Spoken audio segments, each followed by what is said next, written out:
San Antonio sports station, ESPN 1250 The Zone. Stephen Jones joining us here on the Chris and Jason Show, ESPN 1250 The Zone. Well, it's great to be on here today, and looking forward to our visit. Well, and I got to ask you, every time I see you on the sideline, whether you're walking around the complex here, you got a smile on your face. You look like you're having so much fun. Well, it's hard not to when your job's doing football in the NFL. I grew up loving football, played in college, and then to get to actually call managing and being a part of one of these special franchises, especially one like the Cowboys, and call it a job is hard to believe. You got to pinch yourself. Well, I can imagine, and if I were in your shoes every day, you know, and you've got the hat on for the 50th anniversary. The Super Bowl is at Cowboy Stadium, and so many people are predicting, including myself, that the Cowboys will play in that game and win Super Bowl number 6 this year. What's it like for you with knowing all those expectations, but you're behind the scenes? You're kind of the guy that makes it all happen. Well, we're used to pressure, and we're used to high expectations.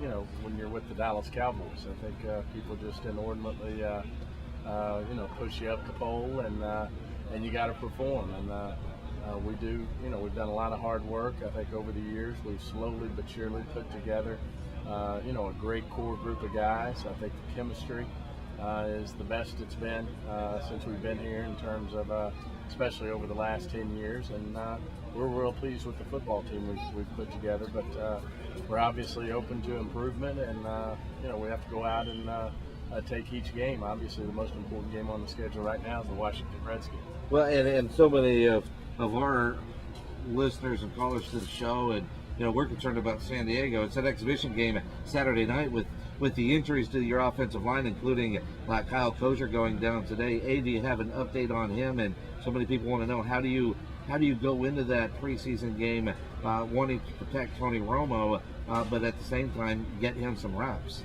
Well, I think, you know, we've got a good group of guys in behind those players. It's going to give us a good chance to look at Brewster and feel comfortable that he can do the job there. And then obviously, you know, we're more thrilled than ever now that we signed Montre Holland, who's a veteran guard who's played, started many games in the NFL, and definitely think he'll be up to the task. So it'll give us opportunity to look at some young guys. I think Tony's got a lot of confidence in that line, and we'll get him in there and get him his reps, and then get him out of there. Any update on Kyle?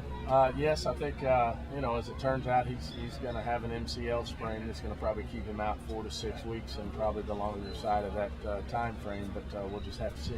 Oh, and that's painful. 4 to 6 weeks means around the bye week in the regular season, and really with him, not only do you lose your starting guard, but your backup center, so it's almost 2 players in one. Well, it was you know, Kyle's an important part of this team. He's always been a leader. He's been someone who has been very valuable core group of that part of a core group in that offensive line. So he'll be missed, but at the same time, as I mentioned to you, we got Montre Holland, and then Costa has really stepped up in camp and been a pleasant surprise for us, and feel very comfortable with him if he had to go in and take some snaps in terms of being our center. He is Stephen Jones, the Dallas Cowboys Chief Operating Officer, Executive Vice President, Director of Player Personnel. You wear so many different hats. I wrote it down just to make sure I got all the titles right. I can only imagine what your business card looks like. What's the funnest part about your job? Well, you know, it's hard to say. It's kind of what you're doing at the time ends up being, you know, an amazing, you know, there's just something amazing always going on in terms of challenges and things that are great to be a part of, whether it's our new stadium and being a part of that over the last 10 years, building and being a part of a team that was putting that together, or whether it's the day-to-day football operations. There's always something that is challenging, and but at the same time, you know, something that you love being a part of. One day this will be your franchise. Jerry Jones, your dad, is so in the public eye. You really have kind of stayed behind, and so many people think that, you know, he is calling all the shots, which we all know isn't true. What's it like for you working with your dad in that position and working under the circumstances, knowing that there is such a magnifying glass, a spotlight on the Dallas Cowboys? Well, it's something that personally I love and cherish, and I don't look forward to the day that that changes.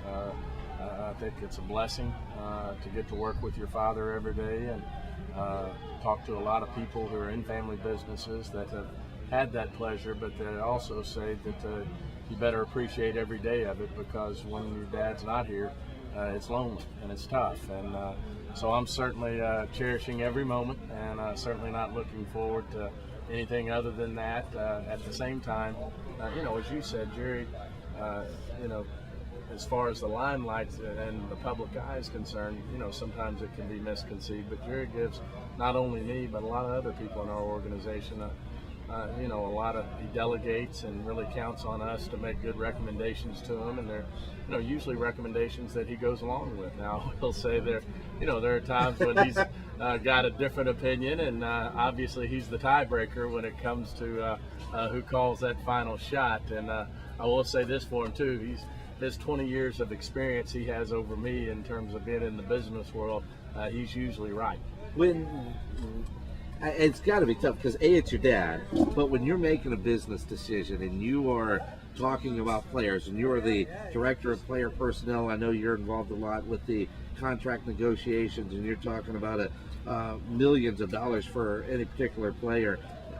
Does it get heated in some of those meetings on who do you want to keep, who do you not want to keep, or drafting situations, and you realize it's business, but that's also dad? Yeah, well, it's that goes out the window sometimes, and we've had some very tough decisions to make, and also uncomfortable situations when we don't agree. But at the same time, as I said earlier, he gets to make that final tie-breaking decision. But he's a great listener, and he really is more so than anybody would ever give him credit for. He really wants to take it all in, and usually if you've got your argument lined out pretty well, and it makes it's rational and it makes a lot of sense, and usually you're going to convince him that what you spent a lot of time doing with other people in the organization is the right way to do it. But on occasion that doesn't work that way.